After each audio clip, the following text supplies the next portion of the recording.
السلام علیکم ورحمۃ اللہ وبرکاتہ۔ وعلیکم السلام ورحمۃ اللہ محترم وبرکاتہ۔ آپ سے گزارش ہے کہ دیکھیے ایک گھر میں نماز تراویح پڑھا رہی ہیں تو کیا لڑکی امامت کرا سکتی ہے؟ اور کیا امامت کرانے والی لڑکی امام کی طرح سامنے کھڑی ہوگی یا اس کی باقی جماعت کے برابر کھڑی ہوگی؟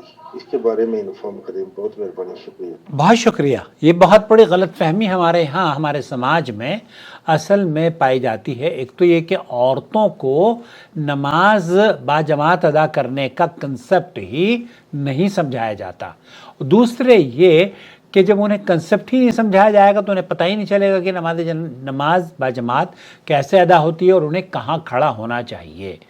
اب جب وہ آتی ہیں سعودی عرب میں اور خلیجی ممالک میں یا یورپین کنٹریز میں، جب یہ انڈیا پاکستان کی خواتین ہیں نا جاتی ہیں بیچاری پہل ہم جب بہت سارے لوگ آتے ہیں یہاں پر، میں بتاؤں آپ کو، اور وہ دیکھ کر حیران رہ جاتے ہیں۔ بیچاری گاؤں میں رہتی ہیں، اب تو خیر یہ اللہ کر کے یہ جو بھرم تھا نا ان کا وہ بہت ٹوٹ گیا ہے۔ عورتیں مسجدوں میں جا کر نماز پڑھنے لگی ہیں، اور جب مسجدوں میں جا کر نماز پڑھنے لگی ہیں تو ان کو پتہ بھی چل گیا ہے کہ کیسے، ورنہ ان کو تو مسجدوں میں جانا منع تھا۔ یہاں تو ہمارے انڈیا میں سپریم کورٹ نے کہا کہ اگر آپ نہیں کھولو گے تو ہم وہ تو ڈنڈا مارنے کے لیے تیار بیٹھے ہیں، انتظار میں ہے کہ کوئی غلطی پکڑی جائے مسلمانوں کی تاکہ ان کے اوپر سزا مسلط کی جائے۔ ایسے ہی طلاق کے مسئلے میں سپریم کورٹ آف انڈیا نے عورتوں کی شکایت پر 3 طلاق کے مسئلے پر باقاعدہ طور پر ضرب لگائی۔ تل ملا اٹھے دارالعلوم دیوبند والے۔ حنفیوں کے ہاں 3 طلاق ہو جاتی ہیں، تو اب یہ صاحب شور مچایا۔ شاہبانو کیس پر ابھی ایک فلم بھی بنی ہے، تو انہوں نے بھی یہ اس طرح کی کیسز جب وجود میں آئے تو بہرحال بات ہو رہی تھی نماز تراویح کی۔ ہاں، جمہور اہل علم کے نزدیک عورت کی امامت کرا سکتی ہے، اور خصوصاً نوافل، جیسے آپ کہہ رہے ہیں کہ تراویح کی نماز، تو تراویح کی نماز ہو یا فرض نماز ہو بالکل باجماعت کرا سکتی ہیں۔ اور اس کی دلیل سماحت شیخ عبدالعزیز بن باز نے اسے اپنے سوال کے جواب دیتے ہوئے پوچھا تو انہوں نے کہا کہ ام ورقہ ان النبی صلی اللہ علیہ وسلم امرہا ان تؤم اہل دارہا، سنن ابی داؤد میں ہے کہ نبی کریم صلی اللہ علیہ وسلم نے ام ورقہ رضی اللہ تعالی عنہ کو حکم دیا کہ اپنے گھر والوں کی امامت کریں۔ بعض اہل علم نے اس سے استدلال لیا ہے کہ عورت گھر میں امامت کر سکتی ہے، اور یہی موقف صحیح ہے۔ جو لوگ یہ سمجھتے ہیں کہ عورت امامت نہیں کر سکتی وہ دراصل صحیح دین سے نا واقف ہیں۔ میں صحیح بتاؤں آپ کو، اس لیے عورتوں کی جماعت کر سکتی ہے۔ حضرت عائشہ رضی اللہ تعالی عنہا اور ام سلمہ رضی اللہ تعالی عنہا یہ سب کے سب عورتوں کی امامت کرایا کرتی تھیں۔ اب سوال یہ پیدا ہوتا ہے جو بھائی جاننا چاہ رہے ہیں کہ عورتیں امامت کرائیں تو کہاں کھڑی ہوں؟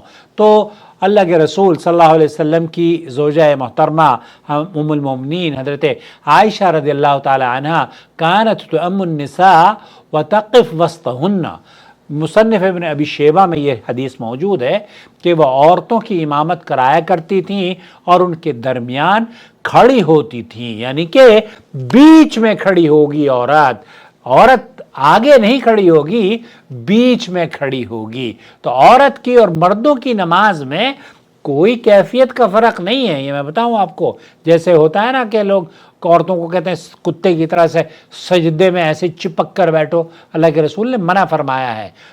بالکل اللہ کے رسول کی یہ حدیث عورتوں کو یاد رکھ لینی چاہیے۔ اللہ کے رسول نے فرمایا صلو کما رأیتمونی اصلی، اس طرح سے نماز پڑھو جیسے مجھے پڑھتا ہوا دیکھتے ہو۔ اب آپ یہ بتائیے نبی کریم صلی اللہ علیہ وسلم عورت تھے یا مرد تھے؟ مرد تھے نا آپ علیہ الصلوۃ والسلام، تو آپ نے فرمایا عورت کے لیے بھی مرد کے لیے بھی جیسے میں پڑھ رہا ہوں ویسے آپ بھی پڑھو۔ تو عورتوں کو بھی ویسے ہی نماز پڑھنی چاہیے جیسے مرد پڑھتے ہیں۔ تو عورتوں کی امامت ام المومنین حضرت عائشہ رضی اللہ تعالی عنہ درمیان میں کھڑی ہو کر کیا کرتی تھیں۔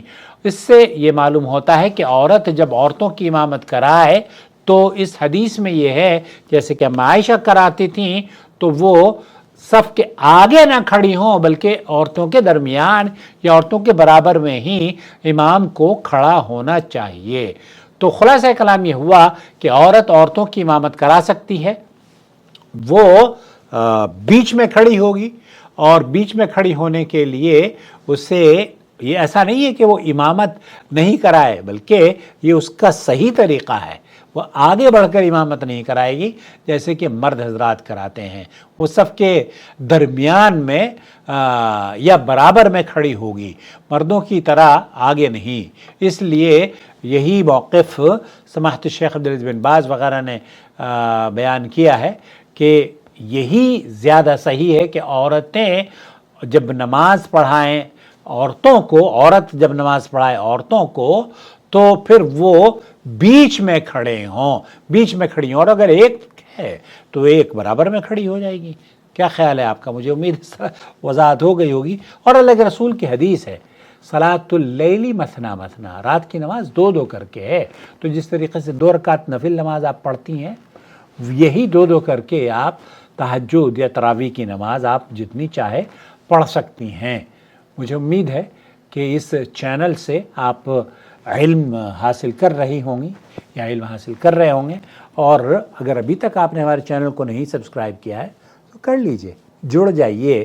دین کی شمع روشن ہو رہی ہیں، اور الحمدللہ وہ جو ہمارے ہاں انڈیا پاکستان میں ماحول تھا نا کہ عرب کے علماء کے فتاوی جات لوگوں کو پتہ ہی نہیں چلتے تھے کہ عرب میں ویسے تو بڑے اہتمام سے آتے ہیں، عربیوں کو چومنے کے لیے ہمارے ہاں لوگ تیار بیٹھے رہتے ہیں، لیکن جب دین کی بات آتی تھی تو ان کو سمجھ میں ہی نہیں آتا تھا، کیونکہ جب جاتے ہیں عرب علماء اور مشائخ تو ان سے مسائل پر بات نہیں کرواتے، ان سے بس اپنی تنظیموں کی بات کروائی جاتی ہے کہ ہماری تنظیموں میں کتنی خیر اور بھلائی ہے، اس کے لیے آپ چندے کی اپیل کر دیجئے یا چندہ دے دیجئے۔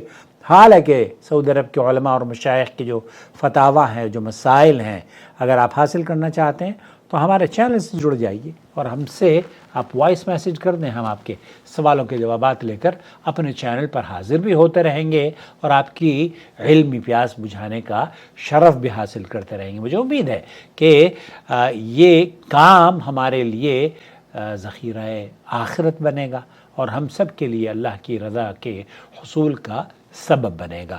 تقبل اللہ منا ومنکم صالح الاعمال۔ رمضان کے مبارک ایام سے ہم گزر رہے ہیں، اللہ تعالی ہمیں اور آپ کو صیام اور قیام اور نیکیاں بٹورنے کی اس ماہ مبارک میں توفیق عطا فرمائے۔ والسلام علیکم ورحمۃ اللہ وبرکاتہ۔